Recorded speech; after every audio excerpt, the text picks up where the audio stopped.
Arabic അക്ഷരങ്ങളുടെ മുകളിൽ വരുന്ന ഫത്ഹ, വമ്മ, താഴെ വരുന്ന കസ്ർ, ഈ മൂന്നെണ്ണത്തിനെയുമാണ് ഹർക്കത്ത് എന്ന് പറയുന്നത്.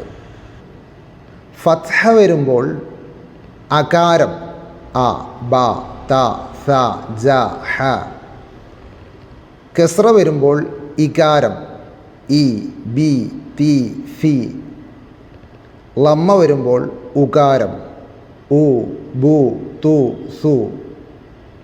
ഇങ്ങനെ മൂന്ന് ഹർക്കത്തും ഇല്ലാത്ത അവസ്ഥയ്ക്കാണ് സാക്കിൻ എന്ന് പറയുന്നത്. സുക്കൂനുള്ളത് അഥവാ സുക്കൂനുള്ള അക്ഷരം എന്ന സുക്കൂൻ എന്നത് ചിലപ്പോൾ ചിഹ്നത്തിൽ കാണാം, ചിലപ്പോൾ ഒരു ചിഹ്നവും കൊടുക്കാതിരിക്കാം. സുക്കൂന് രണ്ട് വിധത്തിൽ കാണാം. ഒന്ന് സ്ഥിരമായ സുക്കൂൻ, എപ്പോഴും അവിടെ തന്നെ ഉണ്ടാകും.